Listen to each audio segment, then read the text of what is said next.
خاص صورتوں اور آیتوں کی برکات۔ سورۃ الفاتحہ۔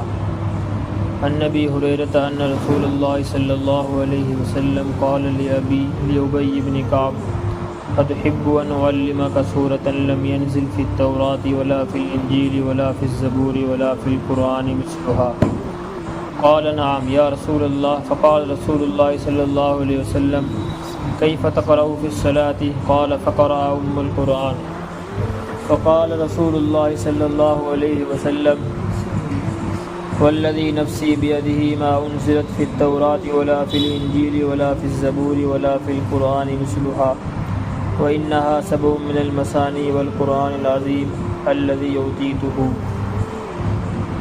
حضرت ابو ہریرہ رضی اللہ عنہ سے روایت ہے کہ رسول اللہ صلی اللہ علیہ وسلم نے ابی بن کعب سے فرمایا کہ کیا تمہاری خواہش ہے کہ میں تم کو قرآن کی وہ صورت سکھاؤں جس کے مرتبے کی کوئی صورت نہ تو توریت میں نازل ہوئی، نہ انجیل میں، نہ زبور میں اور نہ قرآن ہی میں۔ ابی بن کعب نے عرض کیا ہاں حضور صلی اللہ علیہ وسلم مجھے وہ صورت بتا دیں۔ آپ نے فرمایا تم نماز میں قرات کس طرح کرتے ہو؟ ابی بن کعب نے آپ کو سورہ فاتحہ پڑھ کر سنائی کہ نماز میں یہ صورت پڑھتا ہوں اور اس طرح پڑھتا ہوں۔ آپ صلی اللہ علیہ وسلم نے فرمایا قسم ہے اس ذات پاک کی جس کے قبضے میں میری جان ہے، توریت، انجیل، زبور میں سے کسی میں اور خود قرآن میں بھی اس جیسی کوئی صورت نازل نہیں ہوئی۔ یہی وہ سبع من المثانی والقرآن العظیم ہے جو مجھے اللہ تعالیٰ نے عطا فرمائی ہے۔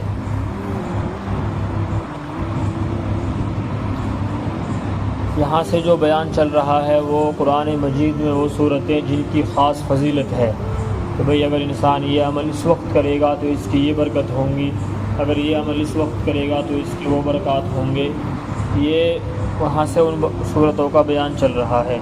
وہ سورہ فاتحہ کی کیا فضیلت ہے؟ اللہ کے نبی حضرت ابی بن کعب سے پوچھ رہے ہیں قد احب ان اعلمک سورۃ لم ینزل، کیا میں آپ کو کوئی ایسی صورت نہ بتا دوں کہ جس کے مثل کوئی نازل ہی نہیں ہوئی، جس کی طرح کوئی صورت اتری نہیں ہے، نہ تو زبور میں ہے، نہ انجیل میں ہے، نہ توریت میں ہے اور نہ ہی خود قرآن میں بھی ہے۔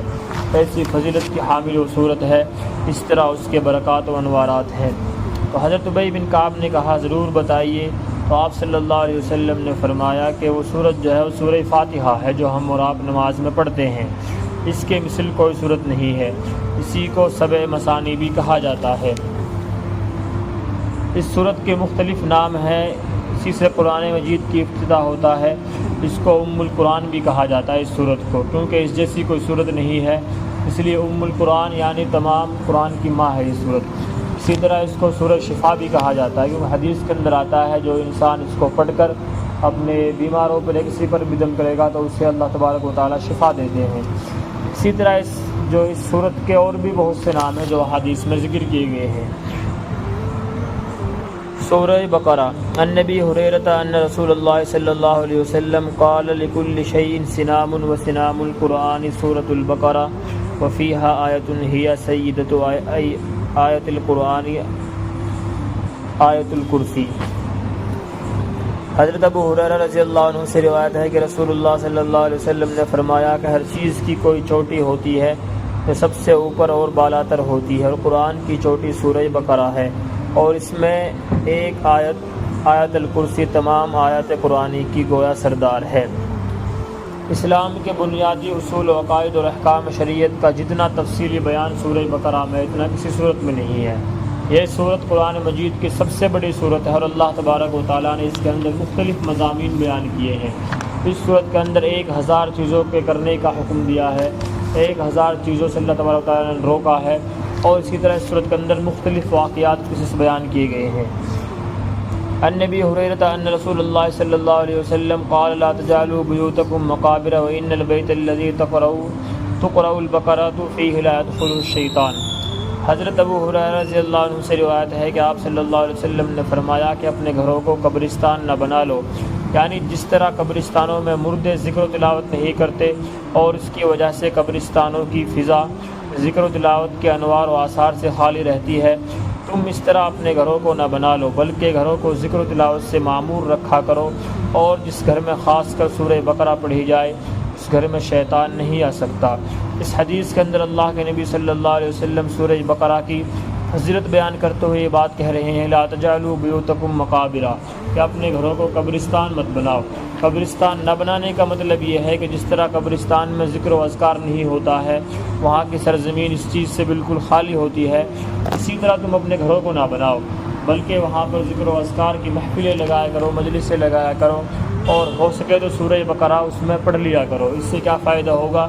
اس سے فائدہ یہ ہوگا لا يدخل الشیطان، تو شیطان آپ کے گھر میں داخل نہیں ہوگا۔ جب شیطان گھر میں داخل نہیں ہوگا، جہاں اس سے آخرت کا فائدہ ہے وہیں اس سے ہمارے گھر کے امن و امان کا بھی فائدہ ہے۔ گھر کے اندر پیار و محبت رہے گا، بھائی بھائی میں جھگڑا نہیں ہوگا، اور امن و سکون کے ساتھ ماحول چلتا رہے گا، اس لیے اس کا اہتمام کرنا چاہیے۔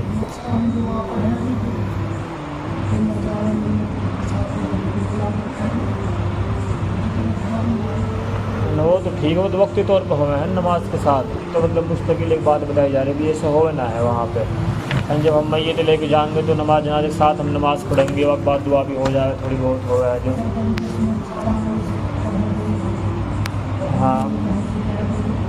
ہاں اپن سن کے ہیں وہ ٹھیک ہے، وہ وقتی طور پہ ہے، وہ مطلب حدیث کا مطلب یہ ہے کہ مستقل وہاں پہ اس طرح کا ذکر اذکار نہیں ہوتا ہے، اس لیے اپنے گھروں کو اس طرح نہ بناؤ۔ النبی سعید ان النبی صلی اللہ علیہ وسلم قال من قرأ سورۃ الکہف فی یوم الجمعۃ اضاء له النور ما بین الجمعتین۔ حضرت ابو سعید خدری رضی اللہ عنہ سے روایت ہے کہ آپ صلی اللہ علیہ وسلم نے ارشاد فرمایا، جو شخص جمعہ کے دن سورہ کہف پڑھے اس کے لیے نور روشن ہو جائے گا 2 جمعوں کے درمیان۔ اس حدیث سے معلوم ہوتا ہے کہ سورہ کہف کو جمعہ کے دن کے ساتھ بھی خاص مناسبت ہے، جس کی وجہ سے اس دن میں اس کی تلاوت کے لیے اللہ کے رسول صلی اللہ علیہ وسلم نے خصوصیت کے ساتھ ترغیب دی ہے۔ یعنی جمعہ کے دن سورہ کہف کو پڑھنے کی ترغیب دینا اس سے پتہ چلتا ہے کہ سورہ کہف کی خصوصیت جمعہ کے دن سے ہے۔ جمعہ کے دن سورہ کہف کے پڑھنے سے دل میں ایک خاص نور پیدا ہوگا، جس کی روشنی اور برکت اگلے جمعے تک رہے گی، اس لیے اس کا اہتمام کرنا چاہیے۔ جمعے کے دن فجر کی نماز کے بعد پڑھ لیں، مغرب تک کا وقت ہے، کبھی بھی پڑھ لیں درمیان میں۔ اسی طرح ایک حدیث کے اندر بھی آتا ہے کہ جو انسان جمعہ کے دن سورہ کہف پڑھے گا، اللہ تبارک و تعالیٰ اسے دجال کے فتنے سے محفوظ رکھیں گے۔ ایک ایسا فتنہ جس کے خوف سے تمام نبیوں نے اپنی امت کو ڈرایا ہے، آپ صلی اللہ علیہ وسلم بھی ڈرا کر گئے ہیں۔ ایسے فتنے سے حفاظت کے لیے ایک چھوٹا سا عمل ہے، اس کو اہتمام کے ساتھ کرنا چاہیے۔ سورہ یاسین کی فضیلت۔ ان معقل بن یسار المزنی ان النبی صلی اللہ علیہ وسلم قال من قرأ یاسین ابتغاء وجہ اللہ تعالی غفر له ما تقدم من ذنبہ فقرؤوها عند موتاکم۔ حضرت معقل بن یسار سے روایت ہے کہ آپ صلی اللہ علیہ وسلم نے فرمایا، جس نے اللہ کی رضا کے لیے سورہ یاسین پڑھی اس کے پچھلے گناہ معاف کر دیے جائیں گے، لہٰذا یہ مبارک صورت مرنے والوں کے پاس پڑھا کرو۔ اس حدیث میں ایک لفظ آیا ہے فقرؤوها عند موتاکم، کہ اس سورہ یاسین کو مردوں یعنی اپنے مردوں کے پاس پڑھا کرو۔ اس کا مطلب کیا؟ اس کا مطلب بظاہر یہی ہے کہ مرنے والے کے پاس اس کے آخری وقت میں، یعنی جب انسان مرنے کے قریب لگ رہا ہے، اس کی جان نکلنے والی ہے، تو اس وقت سورہ یاسین اس کے پاس پڑھی جائے۔ اور اکثر علماء نے یہی سمجھا ہے، حدیث کا جو لفظ ہے فقرؤوها عند موتاکم سے علماء نے جو بات سمجھی ہے، محدثین نے جو بات سمجھی وہ یہی ہے کہ مردے کے پاس کو پڑھا جائے۔ ایک مطلب اس کا یہ ہے۔ دوسرا مطلب یہ بھی ہو سکتا ہے کہ مر جانے والے کی قبر پر یہ صورت پڑھی جائے تاکہ یہ اس کی مغفرت کا وسیلہ بن جائے۔ ہر جب انسان دفن کر دیا جاتا ہے، اس کے بعد جیسے ہم جاتے ہیں سال ثواب کے لیے، تو اس وقت اس کا اہتمام کرنا چاہیے سورہ یاسین کا۔ اسی طرح ایک حدیث آ رہی ہے، ان عطاء بن رباح قال بلغنی ان رسول اللہ صلی اللہ علیہ وسلم قال من قرأ یاسین فی صدر النہار قضیت حوائجہ۔ عطا بن ابی رباح تابعی سے روایت ہے، انہوں نے کہا کہ مجھے یہ بات پہنچی ہے کہ آپ صلی اللہ علیہ وسلم نے فرمایا کہ جو بندہ دن کے ابتدائی حصے میں یعنی علی الصباح سورہ یاسین پڑھے گا، اللہ تعالیٰ اس کی حاجتیں پوری فرمائیں گے۔ ایک اور فضل اس کی بیان کی گئی ہے، وہ یہ ہے کہ صبح فجر کی نماز کے بعد اگر آپ سورہ یاسین پڑھتے ہیں تو آپ کی جو حاجات ہیں، جو نیک حاجات آپ دل میں رکھتے ہیں، اللہ تبارک و تعالیٰ انہیں اس دن ضرور پورا فرمائیں گے۔ سورہ واقعہ کی فضیلت۔ عن ابن مسعود قال قال رسول اللہ صلی اللہ علیہ وسلم من قرأ سورۃ الواقعۃ فی کل لیلۃ لم تصبه فاقة ابدا وكان ابن مسعود یامر بناته یقران بها فی کل لیلۃ۔ حضرت عبداللہ بن مسعود رضی اللہ عنہ سے روایت ہے کہ رسول اللہ صلی اللہ علیہ وسلم نے فرمایا، جو شخص ہر رات سورہ واقعہ پڑھا کرے اسے کبھی فقر و فاقہ کی نوبت نہیں آئے گی۔ نیچے کے راوی بیان کرتے ہیں کہ خود حضرت ابن مسعود کا یہ معمول تھا، وہ اپنی بیٹیوں کو اس کی تاکید فرماتے تھے اور وہ ہر رات کو سورہ واقعہ پڑھتی تھیں۔ یہ حدیث ہے سورہ واقعہ کی فضیلت میں۔ مغرب کی نماز کے بعد اس کا اہتمام کرنا چاہیے۔ جو شخص اس کا اہتمام کرے گا اللہ تبارک و تعالیٰ اسے کبھی غربت نہیں دکھائیں گے۔ سورہ ملک کی فضیلت۔ عن ابی ہریرہ قال قال رسول اللہ صلی اللہ علیہ وسلم ان سورۃ فی القرآن 30 آیۃ شفاعت رجل حتی غفر له وہی تبارک الذی بیدہ الملک۔ حضرت ابو ہریرہ رضی اللہ عنہ سے روایت ہے کہ آپ صلی اللہ علیہ وسلم نے فرمایا کہ قرآن کی ایک صورت نے جو صرف 30 آیتوں کی ہے، اس نے ایک بندے کے حق میں اللہ تعالیٰ کے حضور میں سفارش کی یہاں تک کہ وہ بخش دیا گیا، اور وہ صورت ہے تبارک الذی بیدہ الملک۔ اس حدیث کے اندر اللہ کے نبی نے سورہ ملک کی فضیلت بیان کی ہے اور یہ بات بیان کی ہے کہ اس صورت نے ایک شخص کی مغفرت سفارش کی تھی تو اللہ تبارک و تعالیٰ نے اسے بخش دیا ہے۔ چنانچہ اگر ہم بھی اس کا اہتمام کریں گے سونے سے پہلے تو امید ہے اللہ تبارک و تعالیٰ ہماری بھی اس کے برکت سے مغفرت فرما دے۔ سورہ سجدہ۔ عن جابر ان النبی صلی اللہ علیہ وسلم کان لا ینام حتی یقرأ الف لام میم تنزیل و تبارک الذی بیدہ الملک۔ حضرت جابر رضی اللہ عنہ سے روایت ہے کہ رسول اللہ صلی اللہ علیہ وسلم اس وقت تک نہیں سوتے تھے جب کہ سورہ سجدہ اور تبارک الذی بیدہ الملک نہ پڑھ لیتے، یعنی رات کو سونے سے پہلے دونوں صورتیں پڑھنے کا حضور صلی اللہ علیہ وسلم کا معمول تھا۔ سورہ الف لام میم سجدہ 21ویں پارے میں ہے اور تبارک الذی 29ویں پارے کی شروعات ہوتی ہے اس صورت سے۔ سورۃ الاعلیٰ۔ عن علی قال کان رسول اللہ صلی اللہ علیہ وسلم یحب هذه سورۃ سبح اسم ربک الاعلیٰ۔ حضرت علی مرتضیٰ رضی اللہ عنہ سے روایت ہے کہ آپ صلی اللہ علیہ وسلم کو یہ سورۃ سبح اسم ربک الاعلیٰ خاص طور سے محبوب تھی۔ آپ صلی اللہ علیہ وسلم جمعہ کی نماز میں اور اسی طرح عیدین کی نماز میں اکثر پہلی رکعت میں سبح اسم ربک الاعلیٰ پڑھتے تھے۔ آپ صلی اللہ علیہ وسلم کا یہ معمول اسی لیے تھا کہ یہ سورت اپنے خاص مضمون اور پیغام کے لحاظ سے آپ کو زیادہ پسندیدہ تھی، یعنی اس کے اندر جو مضمون بیان کیا گیا ہے جنت کا، جہنم کا، تو اس لیے آپ کے صورت پسند تھی۔ سورہ تکاثر۔ عن ابن عمر قال قال رسول اللہ صلی اللہ علیہ وسلم الا یستطیع احدکم ان یقرأ الف آیۃ فی کل یوم قالوا ومن یستطیع ان یقرأ الف آیۃ فی کل یوم قال اما یستطیع احدکم ان یقرأ الہاکم التکاثر۔ حضرت عبداللہ بن عمر رضی اللہ عنہ سے روایت ہے کہ آپ صلی اللہ علیہ وسلم نے فرمایا، کیا تم میں سے کوئی یہ نہیں کر سکتا کہ روزانہ 1000 آیتیں قرآن پاک کی پڑھ لیا کرے؟ صحابہ نے عرض کیا، حضور کس میں یہ طاقت ہے کہ روزانہ 1000 آیتیں پڑھیں؟ یعنی یہ بات ہماری طاقت سے باہر ہے۔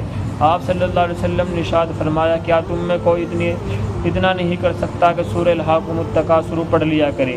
یعنی سورہ الہاکم التکاثر حتی زرتم المقابر جو صورت ہے اس کو پڑھ لینا یہ ایسا ہے کہ آپ نے قرآن مجید سے 1000 آیتیں پڑھ لی ہیں، اور یہ صورت اپنے مضمون کے حساب سے اتنی اہم صورت ہے، اگر انسان پوری قرآن کو ایک طرف رکھ دے اور اس صورت کو ایک طرف رکھ دے تو انسان کی ہدایت کے لیے صورت کافی ہو سکتی ہے یہ، کیونکہ اس کے اندر جو مضمون بیان کیا گیا الہاکم التکاثر حتی زرتم المقابر، کہ ہر انسان ایک دوسرے سے مال میں آگے بڑھنے کی کوشش کر رہا ہے، کسی کا 2 منزلہ ہے تو بغل والا 3 منزلے کے سوچ رہا ہے، اور یہ باغ دوڑ چل رہی ہے، اور یہاں تک کیا ہوتا ہے حتی زرتم المقابر کے انسان کے اوپر مٹی ڈال دی جاتی ہے تو وہ قبر میں پہنچ جاتا ہے، لیکن یہ دوڑ اس کی ختم نہیں ہوتی۔ اللہ سوف تعلمون، ان قریب تم جان لوگے، ثم اللہ سوف تعلمون، اب نہیں